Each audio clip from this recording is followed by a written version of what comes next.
Hey guys, welcome back to Scott. Where we last left off was at KMC, where we were dropping off Drew's broken Mini Cooper GP.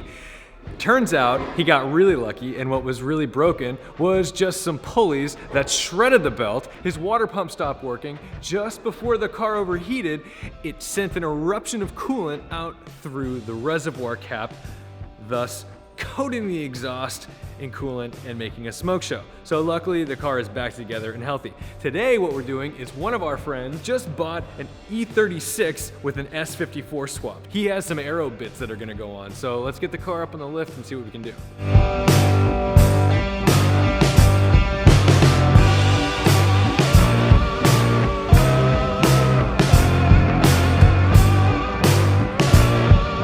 This E36 shell was bought by somebody who basically couldn't afford high cal anything and decided to throw in this S54. Not this S54, it was two S54s ago because a couple have blown up in this car. It's a track rat. This thing has seen some serious miles. So once it blew up the last time, Jake Weil over at Motion Motorsport threw this one in and sold the car to Liam. Now, this is not like a $30,000 build. He bought this car for under 10 grand. It's probably gonna take a little bit of TLC to make it work all the time and on the track, but hopefully we can get it so it doesn't blow up like its predecessors.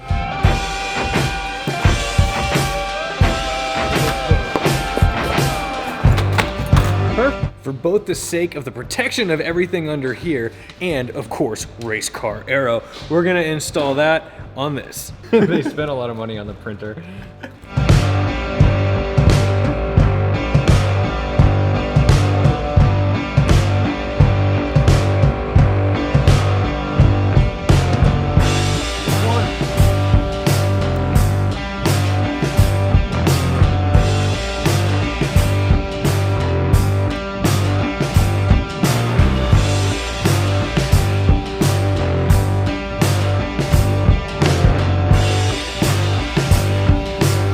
You think that oil cooler is going to end up interfering? Unless it just has a spacer. Is it touching it? Yeah, I'm touching it. Is it okay if it's touching it? So if this oil cooler melts these zip ties, you know that your oil's too hot. You can see that this bracket is above where that oil cooler is. While we're under here, let me show you the car a little bit. Section 1, we've got eBay headers. Then we come back here and we've got this MagnaFlow X-Pipe. It's an X-Pipe, right? Mid-pipe. Mid-pipe, I just can't tell what's going on in here. And then we get into this Dynan box. So the car actually sounds pretty nasty when it's on throttle. Aluminum diff bushings. Whoa. 323 M3 diff. This hits the reinforcement right there and rattles when the car is hot. We have this 25-year-old exhaust hanger. All right, let's line up. Yeah. Focus. Now we're just gonna put it all in. We line it up. Then we go ahead, drill out all these bad boys, take it back down, set it up to be properly installed, and install. Yeah? Pretty much, yeah. All right. Come get this brake cooling. Is this like the best $8,000 you've ever spent, or the most reckless $8,000 you've ever spent? It has to be both. I don't have $8,000 anymore, but I'm having a lot of fun.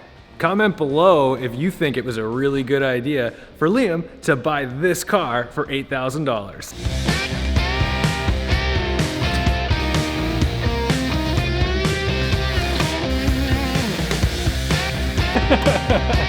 All of these holes that aren't being used to drill into the bumper, so all of these little slots and holes back here are actually for a splitter kit they make for the car that can be flush mounted with the bumper, or it can actually extend pretty quickly just by loosening those underneath to come, I think it's like between 3 or 4 inches out to get some serious downforce, with rods connecting to the bumper support and stuff like that too. But they were out of stock? They were out of stock, unfortunately. We'll either buy one or make one out of wood. Well, and if you buy one, it'll basically be your winter snowplow. Now we're taking these guys, and those are gonna go up in the bumper. These are gonna go up in the bumper, and then the teeth are going to dig into the bumper And since that is square and that's square too, it won't allow it to spin which will then allow a nut to be tightened down. Got it. So show me that. You're just going through the top. That'll come through the bottom, and that is all 9 up front. Okay. And then as you tighten, the teeth will dig into the bumper, which Right. sounds kind of scary, but. Well, we certainly wouldn't want to injure this bumper. Now we gotta put on all these little guys, tighten those down, then we pop on the actual splitter, or it's not really a splitter, I guess, it's a Underpanel. panel. If you're installing one of these on E36, they mention that if it's not an M3, you may have to drill a second hole for one of the brackets to mount. And if you do that, because it's a round hole, you're not going to use the square threaded inserts that they provide. And so you're going to use one of these things that as the bolt tightens down, it'll start expanding because it'll pull that down, and the little crease right there will start to flatten out, so it'll act as kind of like a washer up inside the frame rail. I just thought that was kind of cool, but I didn't use them. Whoa, Eddie's here with pizza.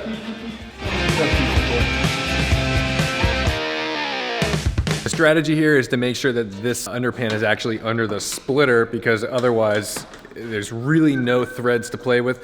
Plus, you might as well not be sucking in air from the top if it's not completely flush against that splitter. All right, lip's going. You know what? I'm saying I agree with Liam. Lip goes, zip tie the fucking thing back on. If we just kept it on really loose. Too late for that, little bud.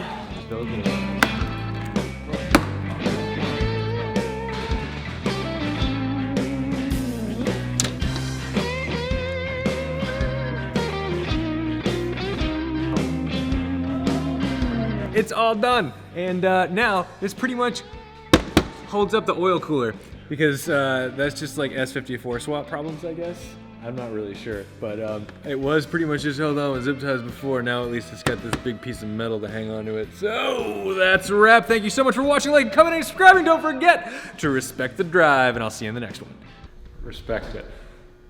Do it.